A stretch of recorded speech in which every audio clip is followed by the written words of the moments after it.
ditawarkan antar program studi di fakultas kami. Misalnya IoT itu ada di prodi informatika.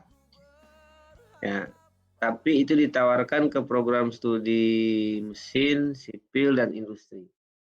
Jadi orang mesin, sipil, mahasiswa mesin, sipil, dan industri, mereka pun belajar IoT-nya mata kuliah yang ada di program studi informatika. Nah, saya tidak tahu secara rincinya terkait dengan mata kuliah yang bisa ditawarkan, tapi mungkin ini bisa sebagai gambaran. Izin satu ya. Nah, ini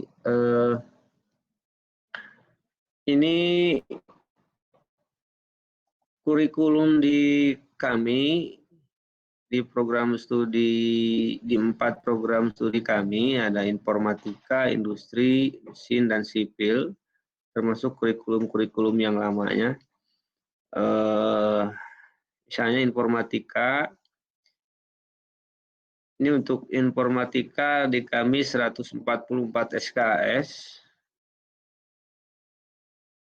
Ini informatika 144 SKS, jumlah semester 8, kurikulum yang aktif di dalam sistem yang ini, kemudian untuk konversi juga di sini bisa. Nah, ini adalah beberapa mata kuliah yang kami simpan di setiap semesternya. Misalnya ini semester 1 itu tidak ada mata kuliah yang kami tawarkan terkait dengan Merdeka Belajar. Di semester 2, mata kuliah yang pengantar disrupsi dan otomasi ini yang ditawarkan ke program studi lain di tempat kami. Kemudian IoT, kemudian baru berapa mata kuliah ya. Kemudian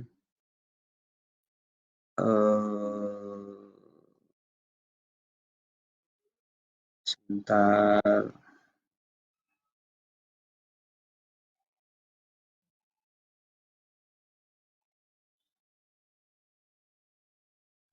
Ini kerja nyata mahasiswa yang wajib di setiap semesternya.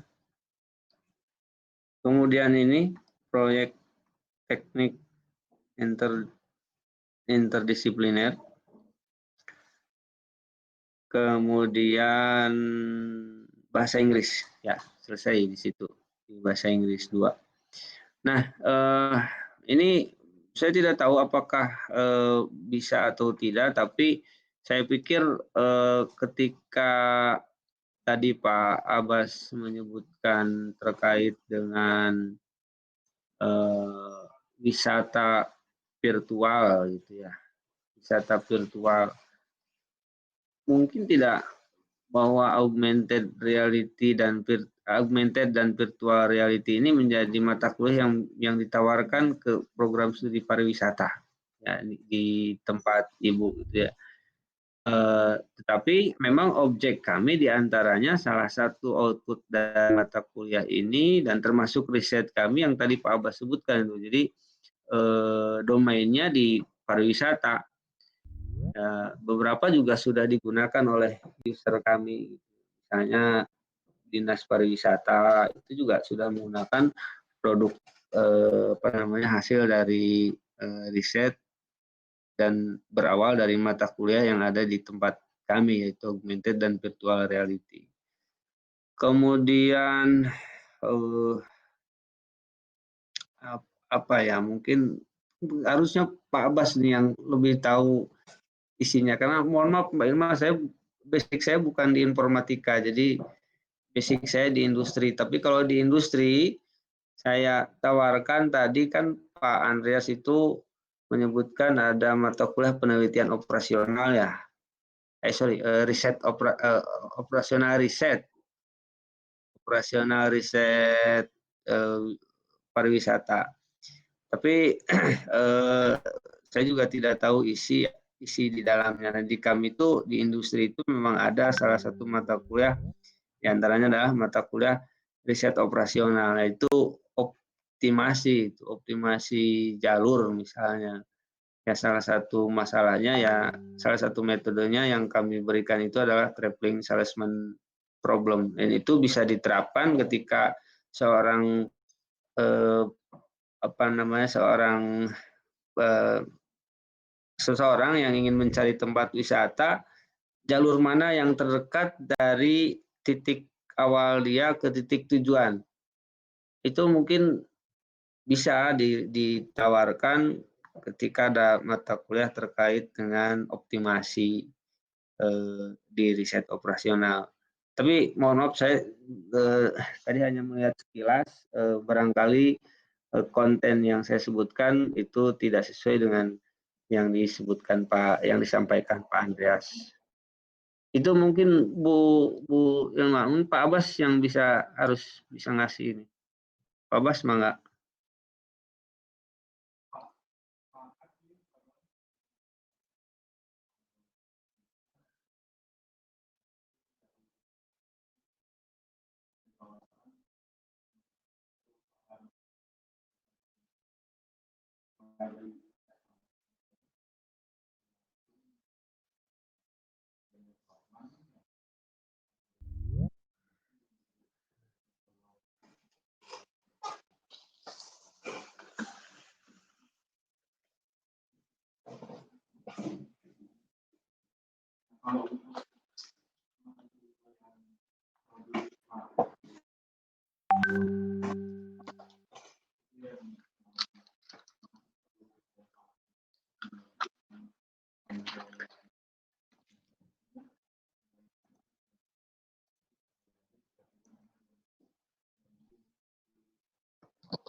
Nanti saling berbagi CPL aja Pak Abbas.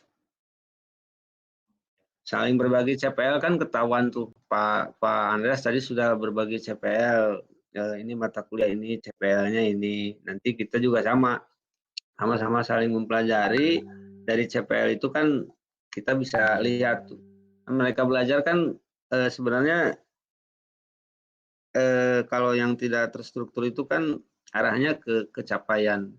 Kalau terstruktur kan ke mata kuliah yang memang di semester itu ada gitu. Tapi kalau yang tidak terstruktur itu lebih ke capaian. Nah, mungkin bisa bisa dikerjasamakan mereka belajarnya lebih ke capaian pembelajaran nanti.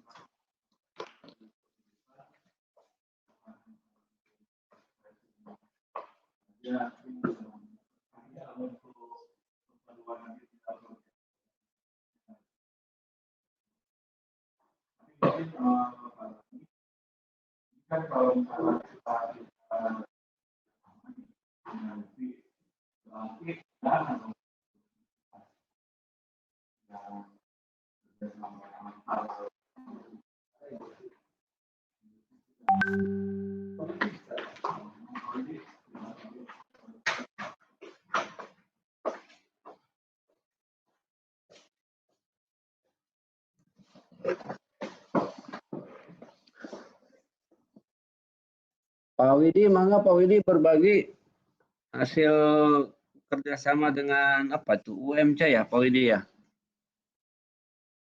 Pak Widi, Kaprodi Industri mangga.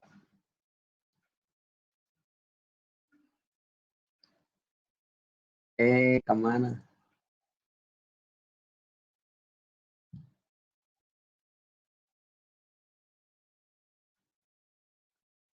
Siap, mangga Pak.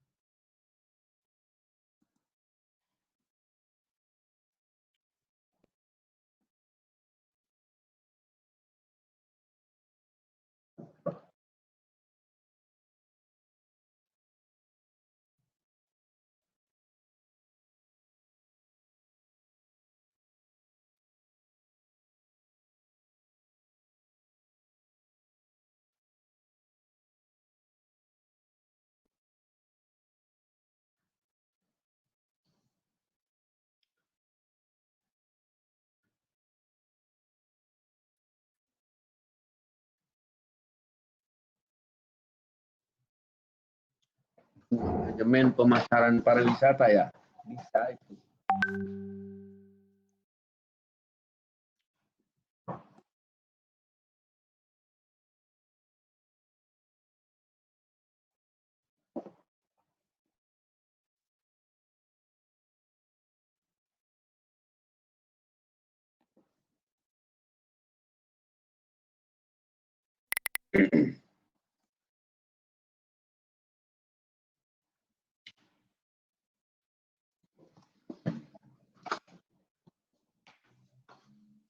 Awas ada salah satu CPL.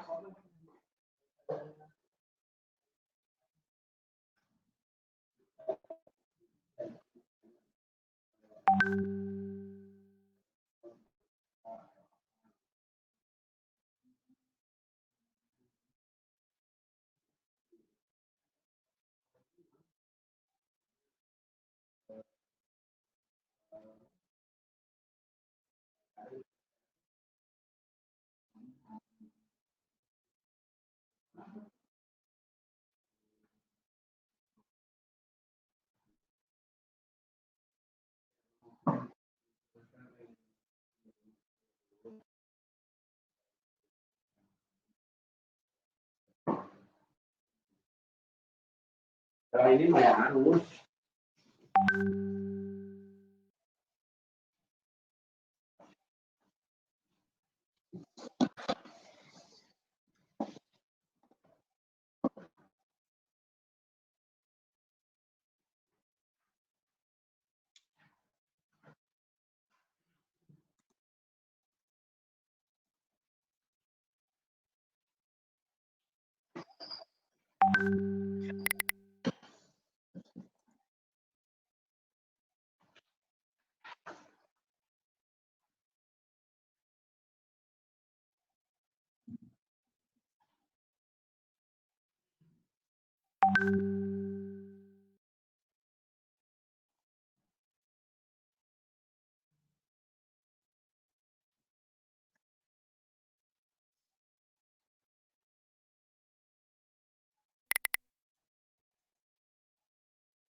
Siap.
Siap, Bu. Siap, Bu Yama. Mangga, mangga. Insya Allah.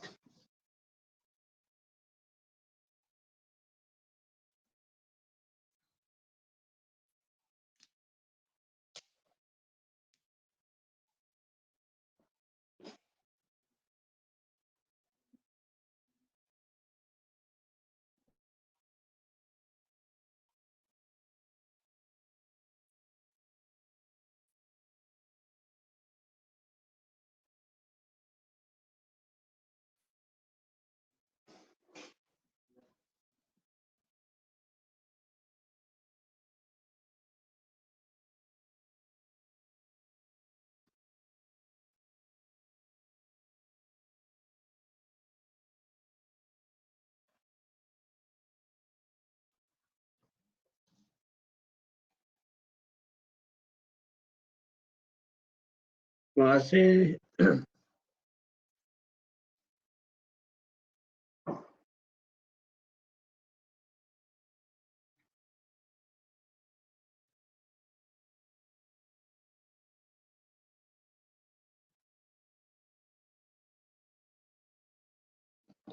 Waalaikumsalam warahmatullahi wabarakatuh. Terima kasih Pak Andreas, Bu Ilma, Mbak Endah.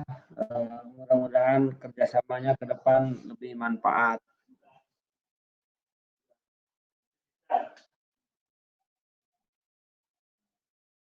Terima kasih, sama-sama pamit saya juga. Assalamualaikum.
Welcome to the webinar. You have entered as an attendee in listen-only mode.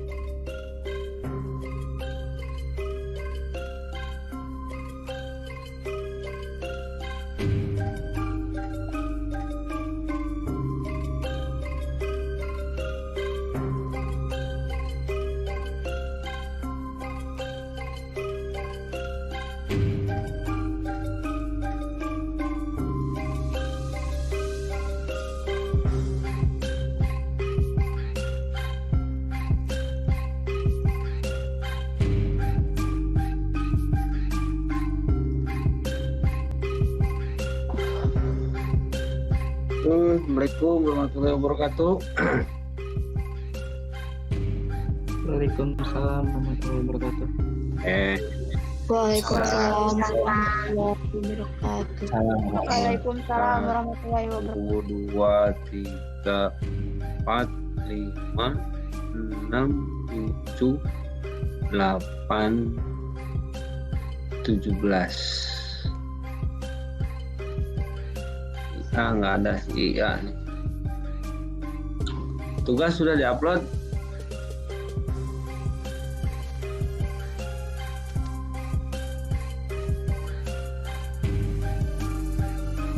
Tugas sudah diupload. Belum, Pak.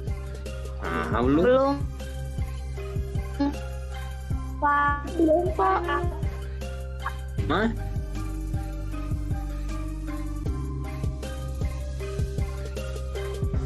Belum.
Jadi tugasnya ini teh belum atau gimana?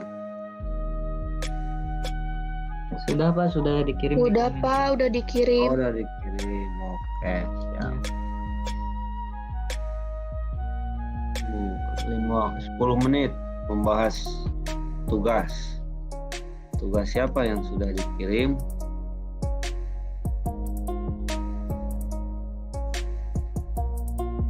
Pilih yang paling belakangan. Upload 10/17 21 yang belakangan ngupload teh Cika.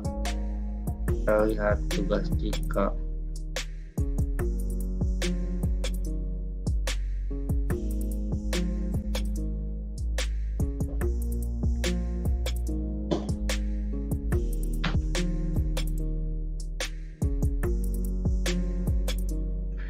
Nama Cika Anissa Hidayanti, NPM.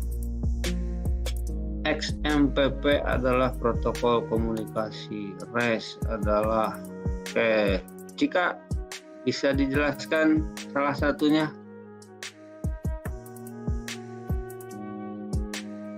Yang mana Pak? Yang mana aja silahkan, terserah.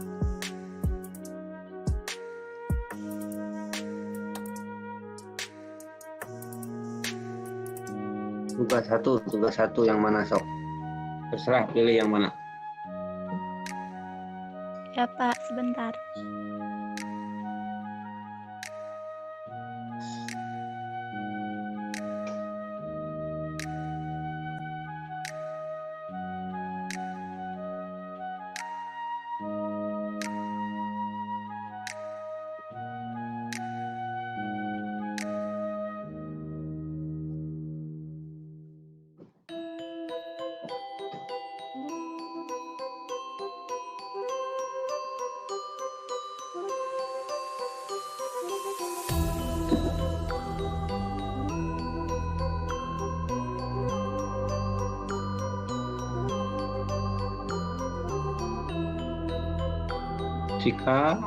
Cika.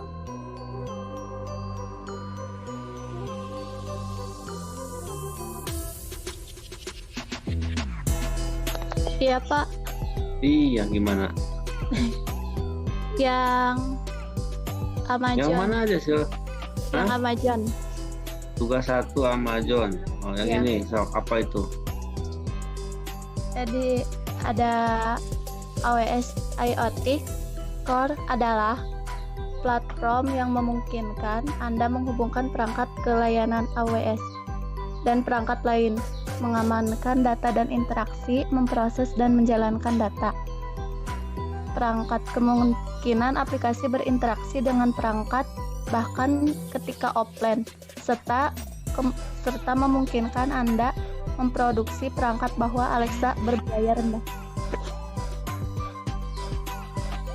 Berapa? Apa itu? Apa?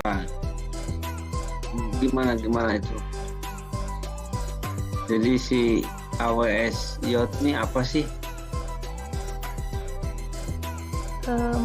Apa ya? Apa buat apa gitu?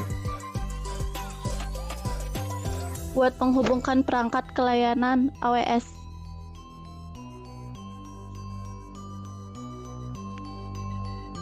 Ya, sederhananya gimana? Sederhana aplikasinya gimana, implementasinya?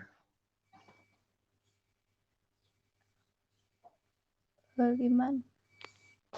Contoh lah. Contohnya apa ya? Jika contoh. Ya Pak. Ya, hai, halo semuanya.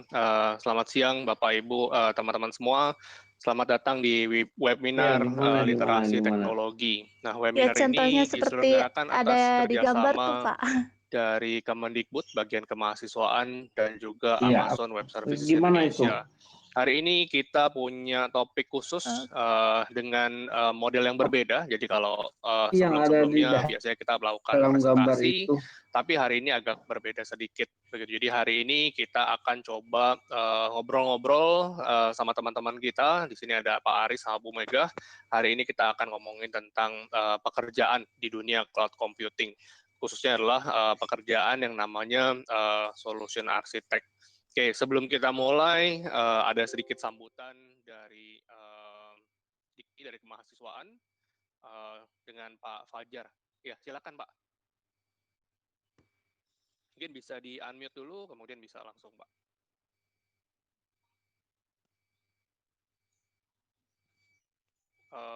Bisa di-unmute dulu Pak, ada tombolnya yang gambarnya kayak mic. Sebentar ya, saya bantu ya.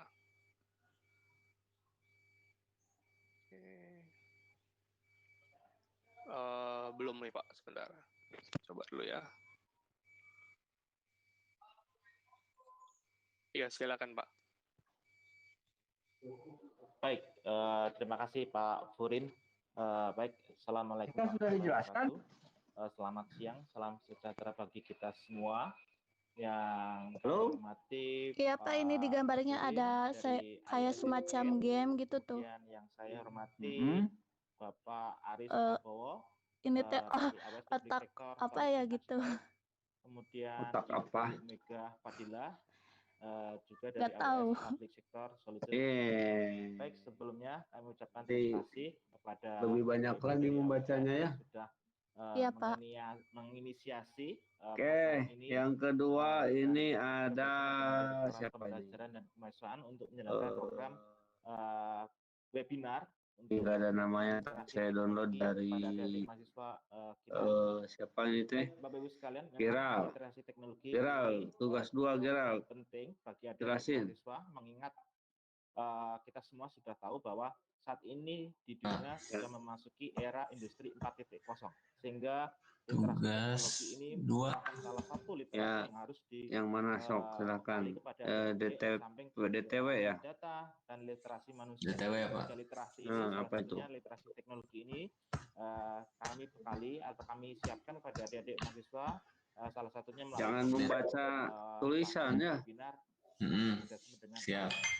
Baik Bapak Ibu sekalian, program DTW itu singkatan dari Dynamic Time Warping, merupakan sebuah algoritma untuk mencari tahu tingkat kesamaan antara dua urutan deret waktu. Tema tentang bagaimana kita membangun startup. Itu telah dilaksanakan pada tanggal 20 bisa September digunakan untuk menghitung kesamaan antara dua bagaimana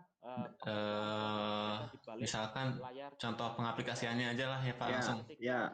Pengaplikasiannya itu bisa dipakai untuk mengukur tingkat kesamaan kecepatan dua orang dalam berjalan, meskipun dari awal sampai ke akhir itu nilainya fluktuatif nilai kecepatannya, jadi ada percepatan dan perlambatan. Terus kalau untuk pengimplementasiannya sejauh ini itu udah dipakai di speech recognition, terus alhamdulillah speech to text, terus juga aplikasi pengsinkronisasian audio, dua audio disinkronkan. Terus Oke.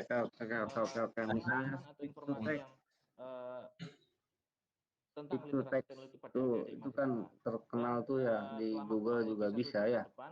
Ya Pak. Gimana hubungan perlambatan sama percepatannya?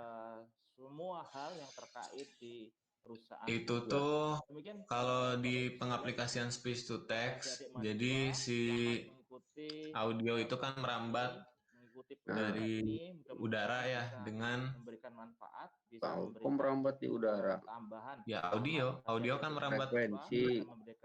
Iya, dengan ada tiga hal yang di ini kan, tiga hal yang mempengaruhi sinyal audio itu. Yang pertama frekuensi, amplitudo, sama satu laginya itu ya lupa lah Pak, gitunya ada tiga itu kan. Nah, ketika sinyal itu ditangkap sama Ya, terima kasih Pak Fajar atas mikrofon penjelasannya. itu.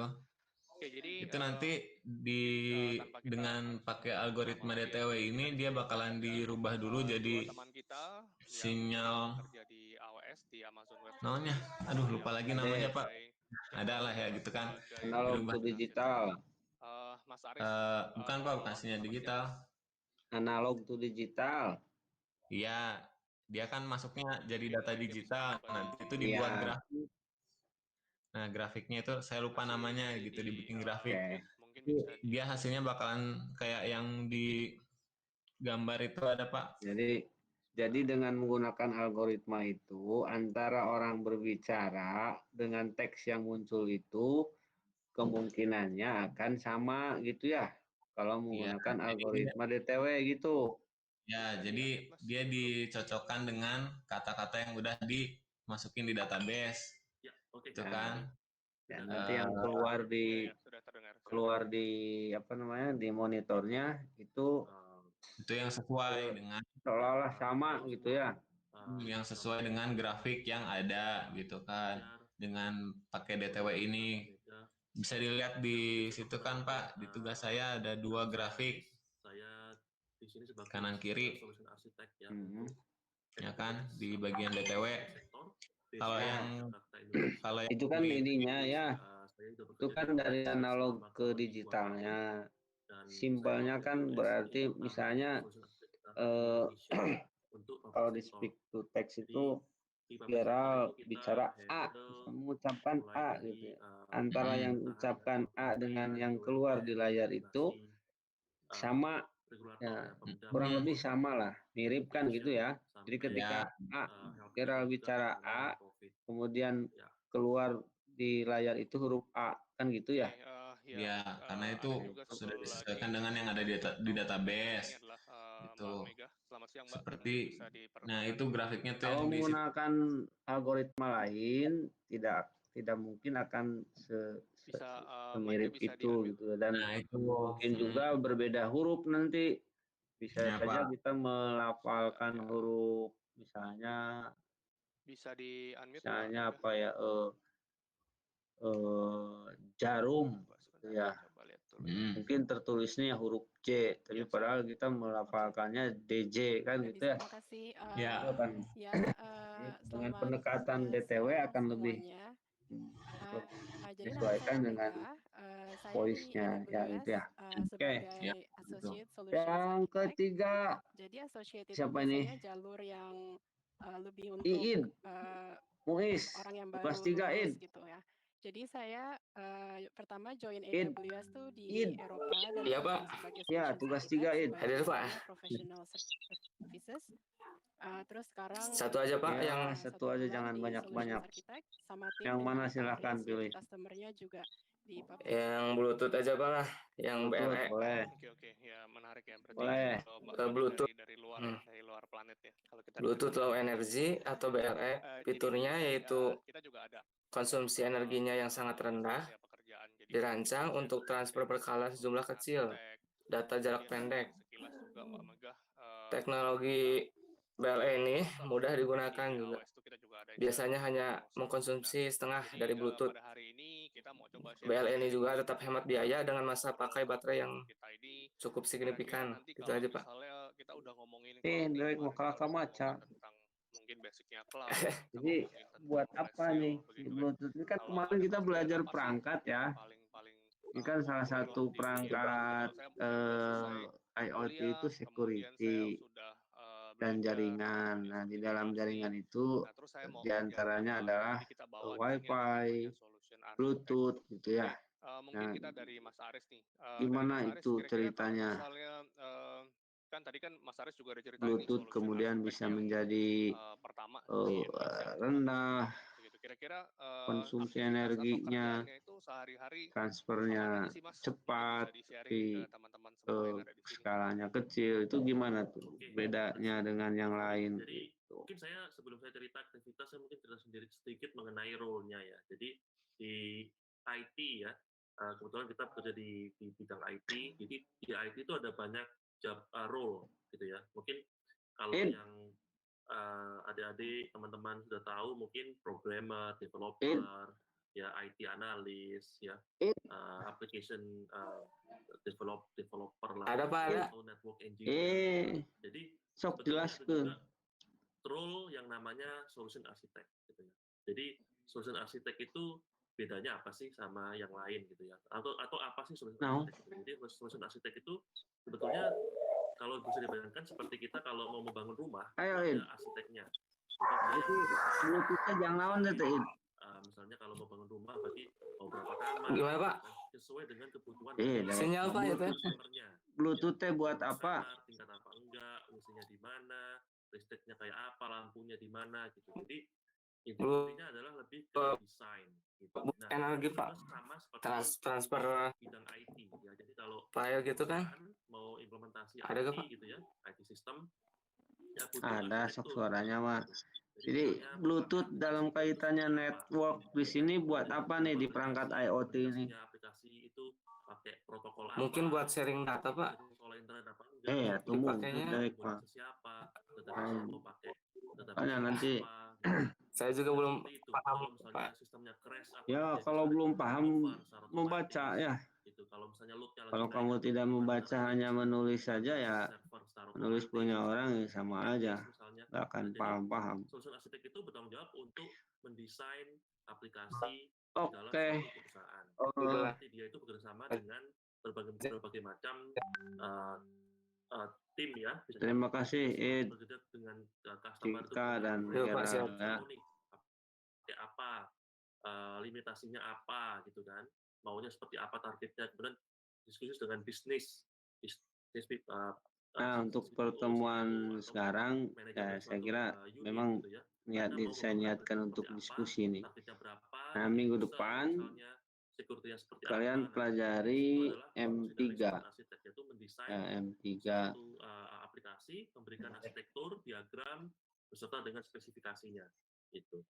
Ya, jadi seperti itu. Nah, kalau aktivitasnya solution architect ya seperti apa ya, kita sebetulnya satu tim dengan di AWS ada beberapa tim ya, seperti di AWS Educate ada dari ada Pak Kori dari AWS Educate juga, kita bersama dengan tim sales ya. Jadi ada tim sales yang dia istilahnya memaintain relationship dengan customer ya, understanding gitu ya. Jadi kita bekerja sama dengan tim sales. Kalau tim sales itu relationship-nya, tapi kalau misalnya relationship sudah terjalin, customer-nya sudah mau menggunakan AWS misalnya, gitu ya. Nah, nanti kan tanya tuh, oke, kalau saya mau migrasi aplikasi saya nih, aplikasi pembelajaran online misalnya, AWS, itu gimana sih caranya? Nah, disitulah solution architect bisa masuk dengan, jadi kita itu own seluruh cycle dari sales ya, sales life cycle, mulai dari pertama kali kita ketemu customer, presentasi AWS itu apa, kemudian kita mungkin harus melakukan demonstrasi gitu ya. Minggu depan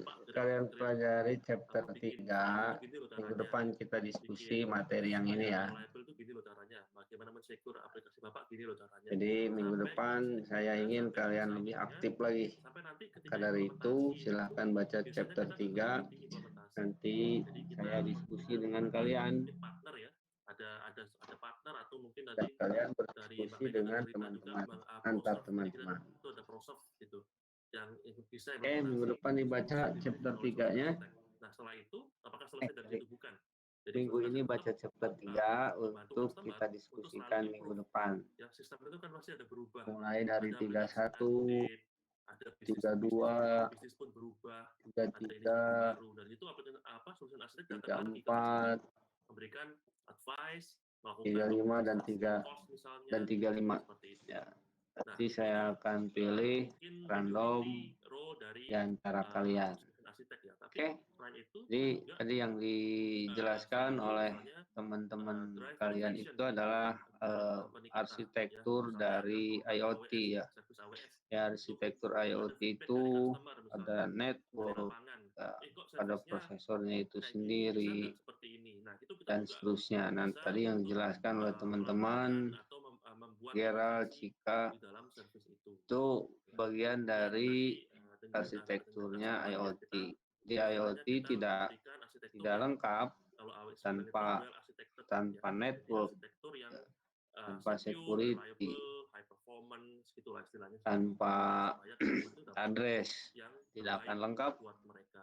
Jadi kalau Karena salah satu di antara arsitektur itu tidak ada, ya IoT itu tidak akan jalan.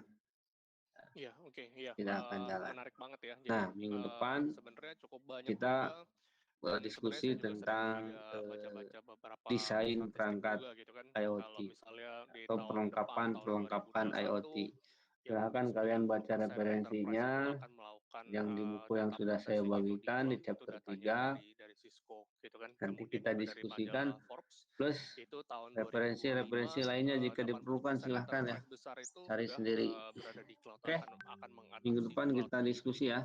Kalau tadi sharing dari Mas Aris gitu kan, bahwa Keaktifan ya Anda pekerjaannya sangat solution arsitek itu mirip menentukan seperti Anda hari ini. solution arsitek atau arsitek rumah gitu ya. Arsitek rumah itu kan ya jadi ya mereka yang desain mau bikinnya seperti apa sih. Tapi ya belum tentu dia juga yang bangun gitu. Karena kan yang bikin semen, yang angkat-angkat tiang itu ya lagi-lagi mungkin bisa orang lain. Tapi yang pasti kan ketika kita mau bikin rumah, ya bikin rumah itu ya pasti mesti didesain dulu begitu ya. Karena dulu ya ini jadi curhat ya. Jadi dulu saya juga pernah bikin ya kalau bikin kita bikin misalnya ada orang nih, Mas saya mau dong misalnya mau migration ke cloud begitu kan. Ya maunya apa gitu kan. Oh, saya maunya servernya misalnya. Ya kadang-kadang kalau kita nggak tahu, ya udah ya kita naikin aja gitu kan. Jadi kita tukang bangunan ya udah kita. Oh ya ini masuk aja nggak apa-apa. Kalau misalnya kita punya arsitek gitu kan, sebenarnya kan lebih baik lebih ada struktur gitu ya. Salah satu di struktur itu kan ya mungkin satu bangunannya itu bisa berkembang gitu. Jadi kalau misalnya nanti kalau saya mau tambahin kamarnya lagi atau saya mau bikin jadi lantai 2, kalau ada mungkin tadi kalau Mas Aris cerita kan ya kalau ada arsitek itu ya jadi mereka bisa bantuin, mereka bisa planning gitu kan. Nanti ke depan nih saya bisa lantai 2. Mungkin saya bisa tambahin kamar lagi, bisa dan lain-lain. Jadi mirip seperti arsitek di rumah begitu ya Mas, bener nggak? Betul ya. Oke, kemudian ya yang saya tahu itu juga kalau di AWS itu kan ada yang namanya kita itu harus melakukan